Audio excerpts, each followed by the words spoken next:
Hi guys, it's a scintillating one. Welcome to the very first edition of this podcast. We call it the Feed of Play podcast. And of course, my name is Charismatic Oba Abdelaziz. They call me the one and only Alafi of sport. It is going to be very, very interesting. A lot of things are on ground for us, for you, the viewers, that we have set down for this podcast. It's varying from interviews to a lot of sample opinions from a lot of people. It is going to be massive. But this is the very first one, and as I introduce myself, I'll be introducing my co-anchor who will always be here together, doing all your dribbles, running all your races right here on this channel. I have with me the energetic, the enigmatic, and of course the ever controversial Jamiu Oseni. How are you doing today, Jami? I'm good, thank you, Mr. Oba. You said I'm controversial, yeah? I will take that. Are you not controversial? I am. Sometimes it's good to be controversial. And of course, controversy is what sells. Yes. In this kind of business, you need to be controversial. But in your controversies, put fact and a lot of tiny bits of great opinions so because that people can. Controversial does not mean you can't be factual. You can be factual at the same time be controversial. I like that. And you see, we are getting into it. That is how we start it today. So on today's Feed of Play, we are introducing the show proper, and we're going to have a tiny bit of what we are going to be giving to you all on this channel. So it's been should I say 2-3 weeks of a lot of clamoring, a lot of issues in the Nigerian Football Federation, and I must tell you, coming back from the Côte d'Ivoire African Cup of Nations, I was right there in Côte d'Ivoire, and I witnessed a lot of things that we need to really talk about. But the pinpoint, the highest point, the peak of that, I must say, conversation for today is the sacking of Joseph Peseiro. Is it worthwhile? Do you think it is okay for the Nigeria Football Federation to sack Peseiro, despite the fact that he has survived his clause in the contract? It took us further than what was even expected. His initial contract was okay, take the Super Eagles to the quarterfinals of the African Cup of Nations. He did more than that. Took us to the final of the African Cup of Nations. Lost by just a tiny margin. I'm sure you're giving me that eye from that angle, like not a tiny margin. But then I must tell you, we did very well going into that competition. A lot of us didn't even think Nigeria was going to get into the final until we got into that final. So left to me, I would say Joseph Peseiro did very well with the Super Eagles. He did very well with the Super Eagles. He did very well with the Super Eagles. I said that 3 times so that Jami can keep hearing me, because off stage we have talked so much about this, and in most times when we talked about this, he has always been telling me no. But of course, he has his own point of view. I have mine too. From my own point of view, I think Peseiro slashing down on his contract from $70,000, then giving him $50,000 with those margins of a lot of tax to complete, charging him to also be in charge of the Super Eagles B team, and he did all that, taking the Super Eagles into the final of the AFCON champion. That is the peak of anything. I think aside from Stephen Kechi, in this modern era, no other coach have been able to do that for us. So I feel, in my own opinion, Joseph Peseiro should have been rewarded with a longer contract. At least see to the fact that it takes Nigeria, the Super Eagles, into the qualifiers of the World Cup 2026, if not taking us into the AFCONs 2025. For real, I think in as much as it might be difficult as it must be, it is still what I think it is. But then we don't know what the NFF are still gearing into. They are still on their table trying to draw their strategies, and we have Amunike on the lodge who they are looking at. We have Finidi George. We have our own Guafon, of course, and all these names are also on the line to compete for the Super Eagles coaching job. But in my own opinion, I think call Joseph Peseiro back, sit on the table, and give him that contract. What do you think, Jami?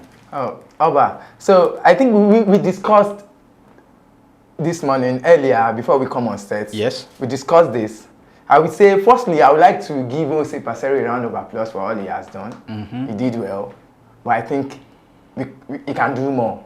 And we can have someone that can even offer us more. That's what I'm saying. If he can do more, why not offer him that contract and let him do more? But he has the chance to do more. It's the Nations Cup final. It's the biggest platform for him to showcase his talents. Let us know you are tactically aware, but that game, that guy, Mr. Pacero, I'm sorry, he's not tactically aware. What do you mean by he's not tactically aware? Nigerian, the Super Eagles, like we know, we are conversant with the 4-4-2. The best we have ever seen, if not 4-4-2, is 4-3-3. But one thing I give him a round of applause for in that competition is we were thinking, okay, we are going to the Nations Cup, we have the best attack. Yes. We are going to play with our attack. Yes. We never knew we could offer more defensive-wise. So he did well. He introduced the 3-5-2, fine. We played well with the 3-5-2. But in games, there is one thing about football. Modern day football now is not about formation again. It's about information. What information are you passing on the field of play? Tactical awareness of your players. How are you positioning your players? Are you doing the genge pressing? Are you doing the tiki-taka? Which one are you doing? You need to be doing one or the other in a game. In that final, we both watched the final together, bro. That final, we offered nothing. In the first half, in the second half, we offered nothing. Nothing. Okay. Nothing. We offered nothing. I will rate him 2/10 in that final. Okay. Firstly, I would like to come in with the formation we start with. Okay.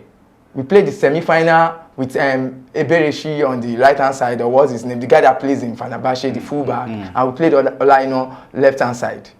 We had a good game. We had a good game, but not a perfect game. To me, the South Africans, they did well. We were just lucky to He said we were just lucky. Yeah, we were lucky to make it to the final. What's the second half of that game? They offer more. And one thing again is the coach. I think he needs to know more. He needs to understand the game more. He needs to be tactically aware. In that semi-final, our weakness in the semi-final was what led us to losing that final. We played with 3 central backs, Sami Ajayi on the right, and Trust Ekong in the middle, and we have Kavin Bassey on the left. Any coach should understand that Sami Ajayi and Trustekon, they are not fast. They are very slow. Okay. Their reactions are very slow. We played a game against Ivory Coast. They had a striker in Sebastian Haller. Just Sebastian. Watched that game very well. He was told, stay in the box throughout the game. Stay in the middle of Sami Ajayi and Trust Ekong. And let the crosses find you. You are faster, you are sharper, you are more aware than they are. So stay there. That's what led to the goal. Even before that goal, there are like 4 crosses from Adingra in that game.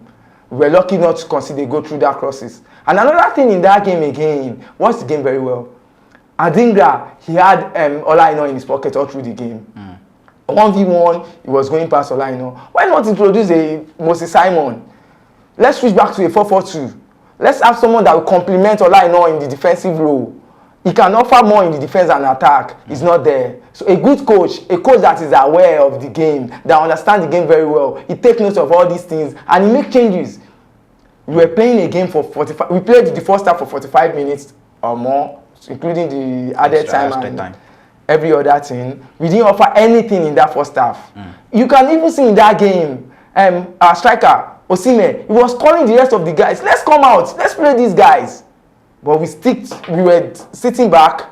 You can't defend a game for 45 minutes. 45 minutes is a long time in football. Very you can't defend for 45 minutes in football. So we keep making the same mistake. If we had a good coach in that game, we'll have easily win that game against Ivory Coast.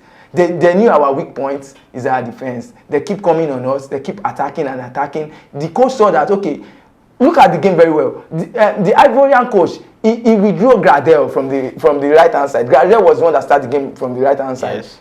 He withdrew Gradel. He knew, okay, these guys, they were not coming out to play us. Bringing another attacker. They were introducing attackers. So it shows our coach is not tactically aware. We need a better coach. We can move on from Jose Pacero. I can tell you, bro, Eguafoin, Amunike will have offered us the same thing. You were talking about contracts. I'm sorry to cut you, but Iguafon that couldn't even lead us past Tunisia in AFCON 2022. I can say we played very well against Tunisia than the way we played in the final. Okay, so now you're telling me it is better to play very well and not get to the hallmark of your glory than play and get results. Bro, football is about results, fine, but good football brings results too. Yes. It has been tried, it has been tested everywhere. Pep Guardiola, they play good football, they've won so many games. Jurgen Klopp with Liverpool with his Genge pressing, they're always playing good football. I know a team that plays good football and didn't win any trophy. Which team is that? Arsenal versus Wenger. Versus Wenger? Yes. Go check. No, I mean, he did the goal. At the later years, they didn't win any trophy, and they were playing good football. We know the Premier as against what Mourinho did with Chelsea, especially. Okay, let's put them together in that era, 2004 to 2007. You are getting me wrong. I'm not saying playing defensive football don't win you games. Okay.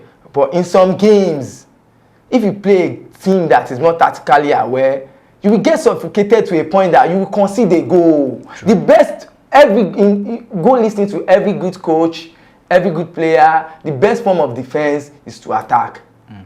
There is no way it's a Guardiola team, a Jurgen Klopp team, and Ancelotti team with his Madrid, we continue to attack and attack and attack. At a point, we break. True. Goals come from mistakes.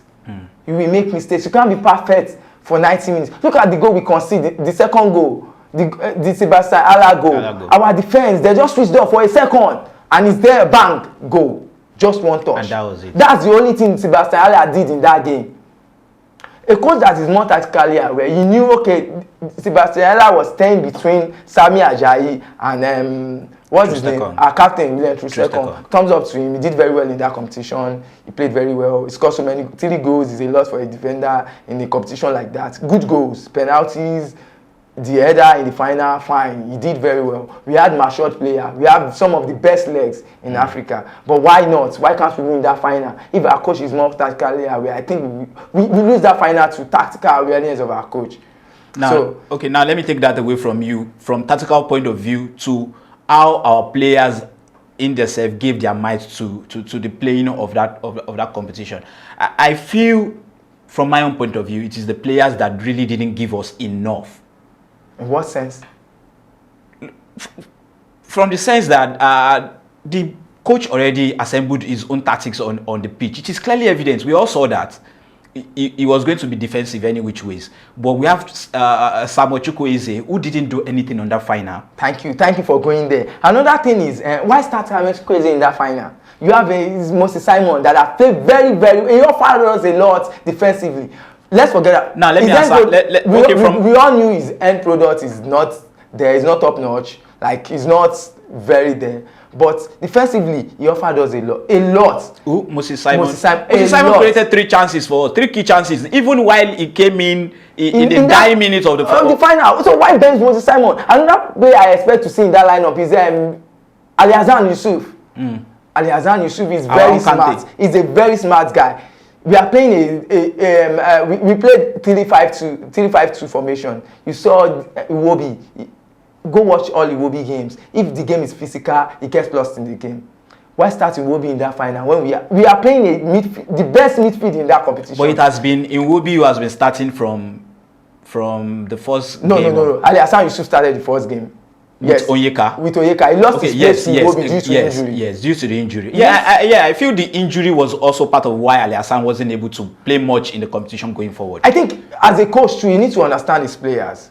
If you understand Ali Hassan, you should go watch him. He's not a player he's not this type of player that come into the game and he has effect in the game. He's a player that grow into the game. He needs to start the game to grow into. We are playing the best midfield trio in that competition. In Fofana, Kese, and what's his name? The guy that plays for Fulham. Michael Siri. They have the best 3 midfielders. These guys, they can hold on to the ball, they can tackle very well, they can progress with the ball. Why play Iwobi in that setup? You don't need to. You can do Ali Hassan let's do the marking. We want to defend. Fine. Let Ali Hassan and this guy Oyeka Tank, the best guy in the competition. I don't know why he's not in the CAF 11. Let's leave that to CAF. Because he's always doing the dirty job. You don't see the dirty guys. Yes. Okay. I'll take that from you. You don't see the dirty guys. We have a very good combative defensive midfielder, a very good number 6 in Oyeka. Why not complimenting with Ali Hassan Yusuf? Let's be strong in that in midfield. But where will Nwobi play? We don't need to have Nwobi in that game. We can come in and join the game. We can switch to 4-4-2 like I said earlier. Okay, now, Jamie, let me ask you this. If you happen to be the Super Eagles coach, yes, you are telling me you're going to bench Nwobi, who has about over 100 appearances for the Super Eagles, for an Ali Hassan who are just bringing into the competition for the first time. If you notice very well, I've mentioned tactical awareness several times on this set. You need to be tactically aware. If you are tactically aware, you should know that in that game, even though he's not starting the game, we've all watched the first half. We offered nothing in the midfield. They won that midfield battle. The second balls, they are getting the second balls. And in football, if you are losing the second balls to your opponent, your tendency of losing that game is like 90-10. Yes. What was Jose Mourinho you mentioned? He's playing defensive type of formation. But the second balls, who is winning the second ball? They're always winning the second balls. So in that game, in the final, are we winning the second ball? No! We need to win the second balls. Even though you are playing defensive formation, you need to win the second balls. Go watch that game very well. I've watched that game over and over. Like I told you before, like we met last week to discuss this issue. I told you I'm going to watch that game again and like look at, okay, where are our, let's see what is our shortcomings in this game. The second balls, we are not winning the second balls. It's the coach. I'm not the coach. You mentioned the player, they are not giving 100%. Am I meant to motivate the player? Is his job to motivate the player? No, I don't think it has anything to do with motivation. I just feel the players. Okay. It's just like it's like an instance of telling a bricklayer to do the work of a plumber. No. These guys are footballers. It's two different instances. These guys do this thing for a living. They get paid. They feed their family from playing football. They understand the game. They are professionals. Okay, fine. I understand that. But take an instance of Iwobi now. We all know Iwobi is a 10. And prior to the competition, I think Iwobi played as a 6. I won't say Iwobi. He's not playing as a 6. He played as a 6. He's meant to determine the flows of our game. If you are to go watch. Okay, let me take for example Toni Kroos, Madrid. Yes. Will you say Toni Kroos is playing as a 6? No. He is. No, he's not playing as a 6. No, he's not doing box to box. It's just meant to distribute the pass, determine the flow of the game. How many tackles is Toni Kroos winning? They have Tchouaméni to do the dirty job and everything as number 6. It's just to maintain the flow of play, to control the flow, to control the midfield. Is Iwobi controlling the midfield in our games? No. We won every game because we have good attacker. We have Osimhen to overpower the defense. We have Moses Simon to outrun the fullbacks. We have this guy, what's his name? The Atlanta guy, our number 1 guy in the competition. Ademola Lookman. To outrun the fullback and score goals. We score our goals. We didn't orchestrate like 10-15 passes before we score our goals. We just need to send the ball to the attacker. Osimhen do the dirty job, outrun the central backs, and make things happen. Overpower them and make things happen.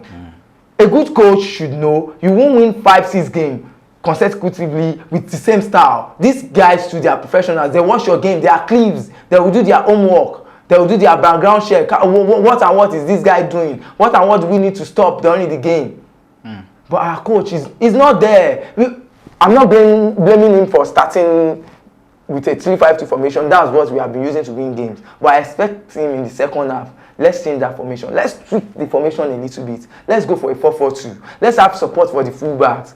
Let's have Moses Simon double up with Olaino on Adingra. Let's stop the effect of Adingra. Go watch that game again. Every good thing that happened in that game from Ivory Coast was coming from the left-hand side through Adingra.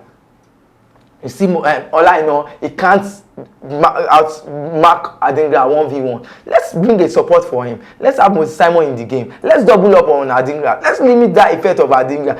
Fine, you brought in Ali Hassan Yusuf. Very well, good. But I thought he should have started that game. He's not coming earlier.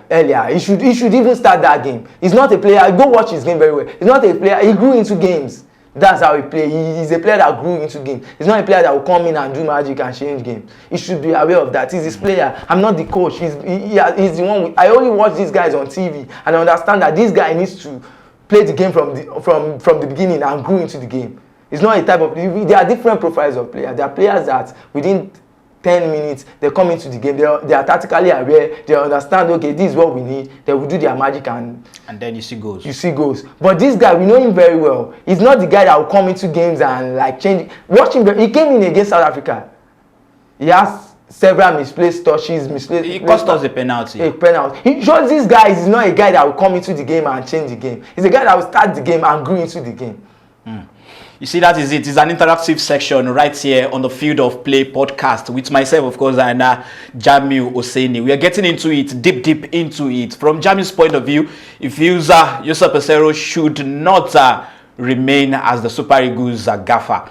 In as much as the AFCON is over, we should sign a new coach. But there has been a lot of names on the list now. We look to see who the Nigerian Football Federation chairman talking about Shehu would be looking to sign the contract from. And of course, we will also be looking from your own interaction to go into the comment section, leave your comments on what you think too, because of course it is sport. It has to be very, very interactive. We are not just doing this for myself and Jami alone to talk. It has to be that we are waiting for your own interaction to get into the comment sections. Let's get your opinions, because every week I will be reading out opinions too right here in the studio, and we will be getting everybody's comments too. So of course, moving away from Joseph Peseiro's tactical point of view, now Jami already highlighted everything for us, and we have seen that probably or not Joseph Peseiro is not the best coach for the Super Eagles going forward, right? Yes. In my own case, I still feel he's the best coach going forward, but at time there is still a lot of time for us to unleash and unravel what is going to happen. But Jamin, let me bring it back to you now. If we are going to choose from the list of course, Nigerian-based coaches that we have, foreign coaches that we have, Algeria just signed their own coach, Petrovic, and there was cases of how much he was signed, about £135,000. Now who says we can't do Jose Mourinho? And now we have this money. It's Nigeria, my brother. We can do Jose Mourinho. We can Jose Mourinho. Yeah, we can easily do Abel Renard. But I don't think Abel Renard is going to be coming because he's already with France women team. I'm not sure, but of course, while the AFCON was going on, he was ready to come and coach Ivory Coast. So why can't we do Abel Renard? But why Abel Renard? I mean, he has been tested. Yes. He has delivered on different platforms. He has won the Nations Cup with 2 different countries, Zambia, then this same Ivory Coast we are discussing. Yes. So why can't we do Abel Renard? We have the biggest federation in Africa. The NFF is the biggest federation in Africa. Take it or leave it. We have the biggest federation. So you are saying we should say bye-bye to local coaches? If Ivory Coast can do Abel Renard, why can't we do Abel Renard? We can do Abel Renard. So Abel Renard, probably the Super Eagles is coming to you, and we'll be knocking on your door very soon. If Jamiu happens to be the NFF president, I'm contacting Abel Renard. He's come take charge of this team. Yes. But of course, I in my own opinion, I will be thinking Amunike would do a very good job. Amunike too is okay. We can even do a Samson Siasia. Siasia will take us to the final too. Oh, and that's of course Siasia too is right there. He will surely take us to the final. With the caliber of players we have, we'll get to the final. His suspension is going to be over this year. Yes. And how can we do Samson Siasia and back him up with Amunike or Finidi George? Let's do that. But I understand if we're going to be signing these local coaches, do you think the NFF will give them the total support they give the foreign coaches? That is another problem. Why not? Everybody wants to win. You want to be successful. Which of the NFF chairman don't want to be successful? Success talks a lot about you. Success takes you to that point. Everybody wants to be successful. It's about the contract. It's about understanding the game. And I think we have a president. He's a very understanding person. He understands the game. He understands what we need, and he wants to be successful. He's a go-getter. Why not? If not, we can do that. We can do that. We can do a Finidi George. We can do a Samson Siasia. We can do a Amunike. We can do indigenous. Brian Musa Gusau now. Mr. Gusau. He can do that. The thing is, we always think, okay, probably interference and every other thing. Even the indigenous coach, if you are good with what you do, you can still stand your ground. You can hold your ground. This is what I want. Leave the success to me. I will prove myself. If you get the job the right way, you won't be pushed over. Yeah. No. Unless if you are getting the job through a hanky-panky way, that's when they will choose player for you or any other thing. Interference or any other thing. And getting an indigenous coach, you will spend less. The NFF said they don't have money.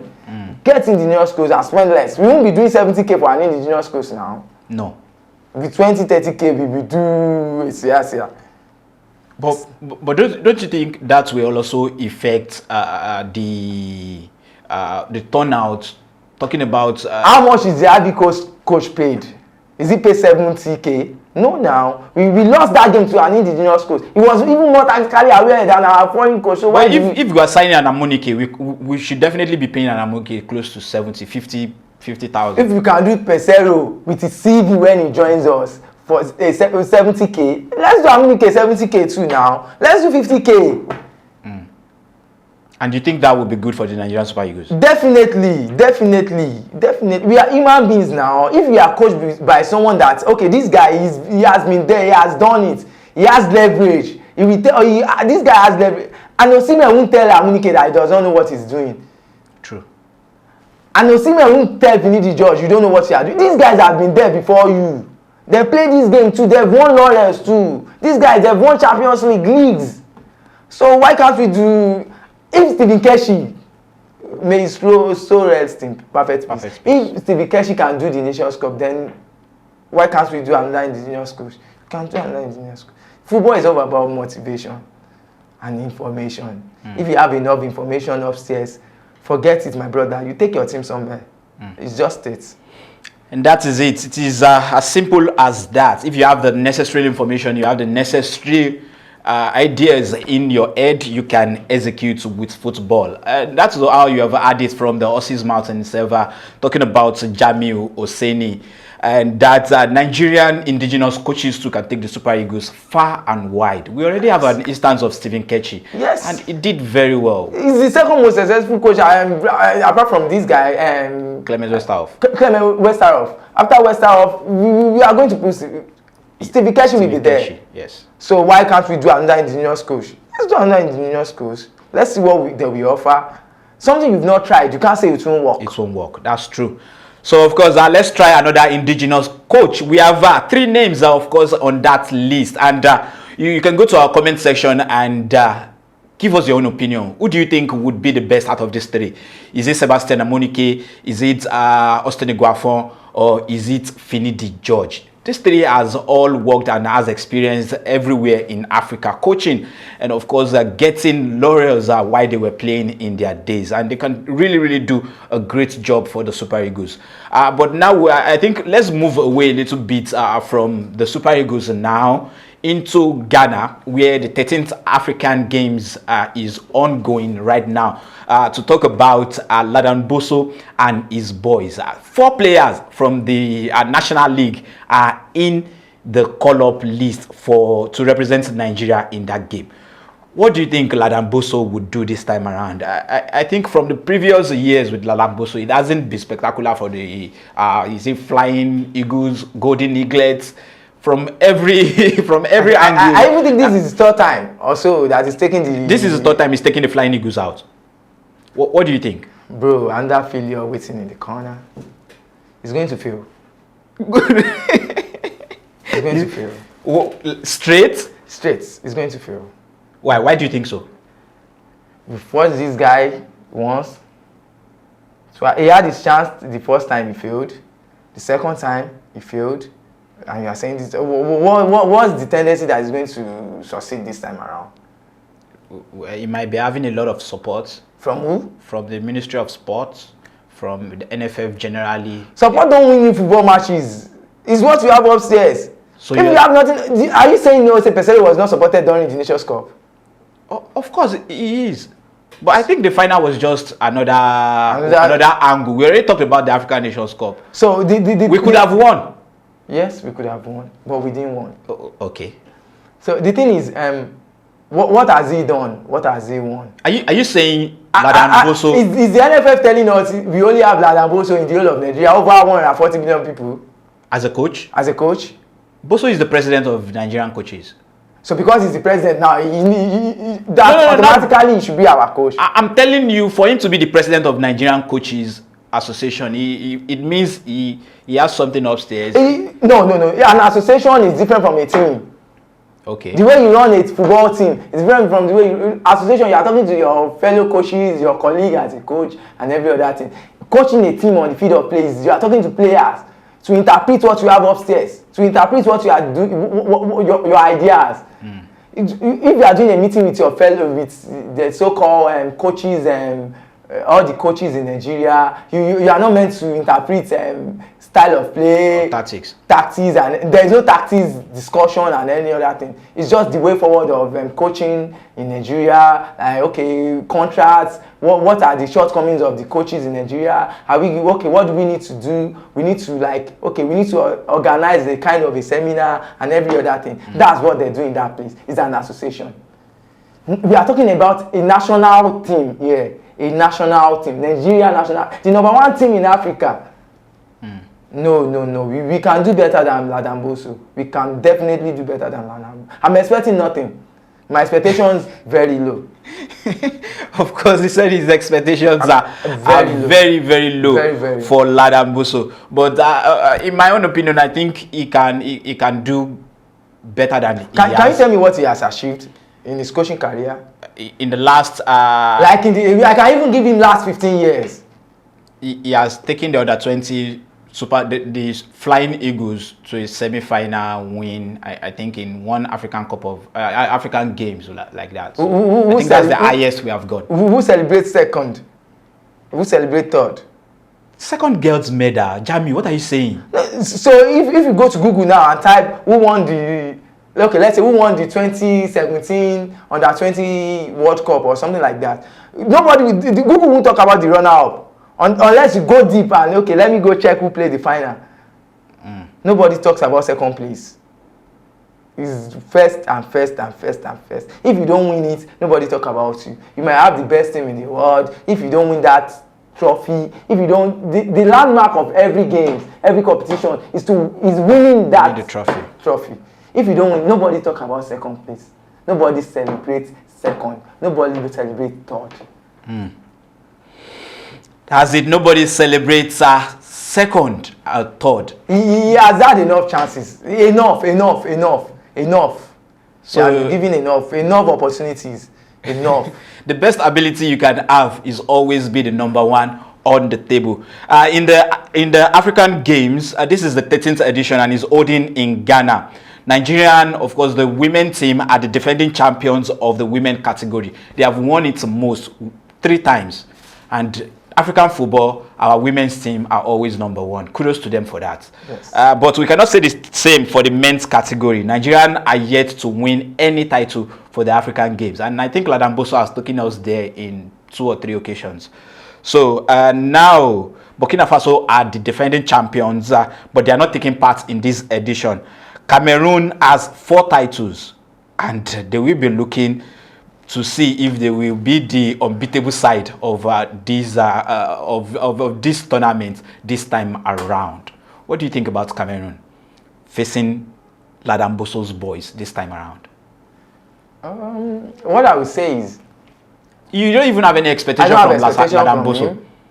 I think, to me, anything that happens. If we win the game, fine. If we lose the game, I won't be pained because I expected nothing from him. We are just going there. I will support my country, Nigeria. If we win the game, fine. Come back home with the gold medal. That's good. A round of applause for him. If we do otherwise, okay, I won't be pained, like I've said earlier, because my expectations are very low. So anything that happens. That's me for you. anything that happens, happens. But for you viewers, I'd like to have your own reactions. What's your thoughts on what the under-20 Flying Eagles will be doing in Ghana? Do you think they will be able to win the trophy for Nigeria? Do you think they will be coming home dancing? Of course, for both categories, the female and the male.